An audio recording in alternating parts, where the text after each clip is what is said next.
સદગુરુ મહારાજનો જય.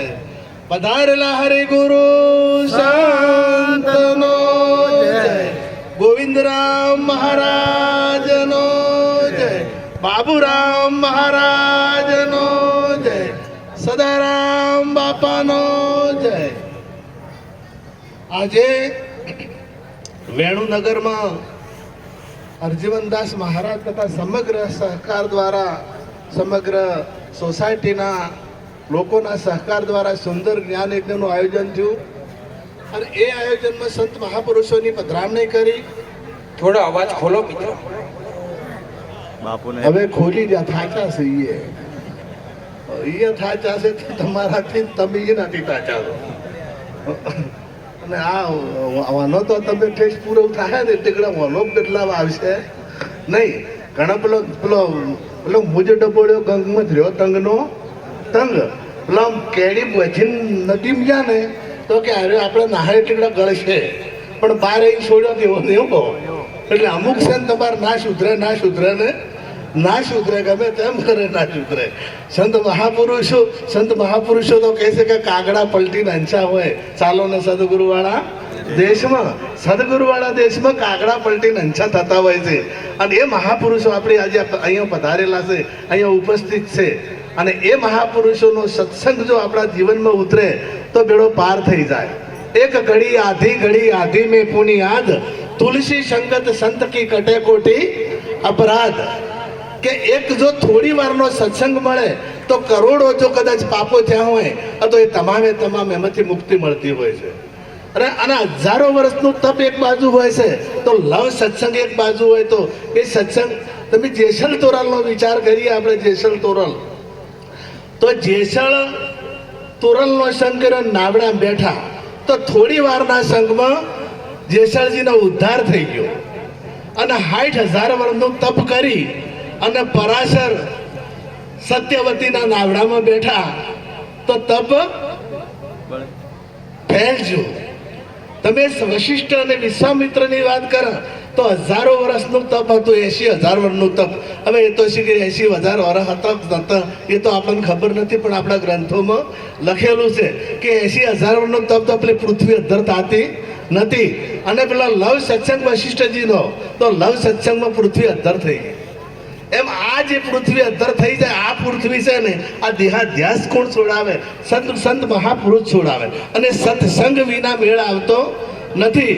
એટલે મહાપુરુષો કે એક ઘડી આધી મેં પુણ્ય યાદ, તુલસી સંગત સંત કી કટે કોટી અપરાધ. અને એ જ્યારે સમજણ આવે એ નક્કી થાય તો એ જે રહેવા વાળો છે કોઈ જાતિનો નહીં, એ કોઈ વર્ણનો નથી, એ કોઈ. અને જો એક વાત કરું કે સત્સંગ માર નહીં કરવો લોભો, આ ભારતમાં આપણા સચ્ચિદાનંદ મહારાજ થઈ ગયા છે અત્યારે હાલ. અને એમને લખ્યું છે કે અધોગતિનું મૂળ વર્ણ વ્યવસ્થા. આખું પુસ્તક છે અધોગતિનું મૂળ વર્ણ વ્યવસ્થા. અને પ્રથમ પહેલા 800 વર્ષ અને પણ 1000 વર્ષ આપણા ઉપર વિદેશીઓએ રાજ કર્યું. અહીંયા વિદેશીઓ રાજ કરી રહ્યા છે અને આ ભારત ઉપર વિદેશીઓએ રાજ કર્યું. એનું મૂળ કારણ હતું વર્ણ વ્યવસ્થા. કારણ કે ઊંચ નીચના ભેદમાં પોલ્યાને સહકાર આલ્યો નહીં કે 100 લડાઈને મળતા ને 100 મારતા. આપણે શું લેવા જેવા? મહારાજ એને જે કરવું હોય કરે. એટલે પેલા મારા વાલા અહીં સડી ગયા અને કેટલાય ભાગલા કર્યા કે તમે તો ઊંચા છો અને એ નીચા છે, તમારે નીને શું લેવા દેવા? અને એમ કરી અને કેટલાય ભાગલા પાડી અને 1000 વર્ષ રાજ કર્યું. અને એને જે કર્યું છે આપણે વાતો કરે ને વાતો, અને વફલો ને તો અત્યારે આપણે કમકમા આવે. અને અત્યારે હજી સુધારવાની જરૂર છે. હજી આ વર્ણના જે પોટલા ઉપાડીને ફરતા હોય ને તો પડતા કરો. આપણે આ એકતા લાવો. સચ્ચિદાનંદનું સૂત્ર છે એકતા પરમો ધર્મ. જો કદાચ એકતા, તમે ઇસ્લામ ધર્મ એકતાની વાત કરી છે કે કોઈ ઊંચ નહીં, કોઈ નીચ નહીં, કોઈ સહેજ નહીં. તમે આ ઉમચે રહેવા વાળો છે કઈ જાતિનો છે? ઓમાં આપણે પ્રાણ હોય ને, એ પ્રાણ કઈ જાતિનો? મુસલમાનોનો પ્રાણ અલગ છે કે આપણો પ્રાણ અલગ છે? આ તમામમાં જે પ્રાણ છે એ બીજી કંપનીનો છે. આપણે ટાયરો હોય તો ટાયરોમાં જે અલગ અલગ કંપનીના ભલે હોય, પણ હવા છે એ કઈ કંપનીની છે? એને કોઈ કંપની છે? તો આ પ્રાણ છે આ પ્રાણ છે એ બીજી કોઈ કંપની એવી નથી. બધા જે તમે જેને કંપનીઓ માનો છો ને, આ બધી તમે જે ચવરણો માનો છો આ કંપનીઓ ગણો છો. અને એમાં જે રહેવા વાળો છે એ કોઈ કંપની વગરનો છે. એને કોઈ સિક્કો લાગતો નથી, એને સિયાટલ લાગતો નથી, કે એને કોઈ MRF લાગતું નથી, એને ડનલોપે લાગતું નથી. હવા એટલે હવા. એમ આમાં જે રહેવા વાળો છે એ કોઈ જાતિનો નથી. અને કદાચ આ મગજમાં પહેરી ગયું હોય તો કાઢવાની વાત જરૂર છે રે. એક ટૂંકી વાત કરું, ટૂંકી 2 મિનિટની વાત છે. નહુસરાજાએ પ્રશ્ન કર્યો ધર્મરાજાને કે ઊંચામાં ઊંચી જાતિ કઈ? એટલે એમને કીધું કે બ્રાહ્મણ.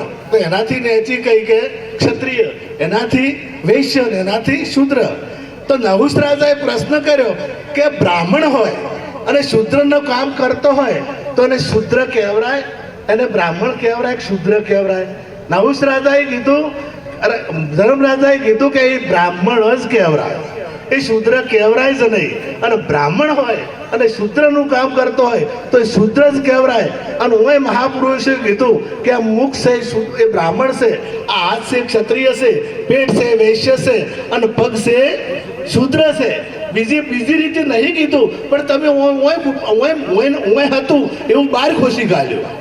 બહાર હતું જ ને આ બિલકુલ. અને તો અહીંયા કોઈ ઉચ્ચ નીચના ભેદો જ હતા નહીં. અને હવે આ ઘણા મહાપુરુષો છે, વધારે કહેવું નથી, પણ આ બધું બાદ કરી અને આપણે એક એવો ભાવ લાવો. કોઈ ઊંચ નથી, કોઈ નીચ નથી, બધા એક છીએ ને એક રહેવાના છે. આ ભાવ લાવો તો ભારતની પ્રગતિ થશે, ભારતનું ઉત્થાન થશે અને આપણું પણ ઉત્થાન થશે. આટલું કઈ મારી વાળે વિરામ આપું. સદગુરુ.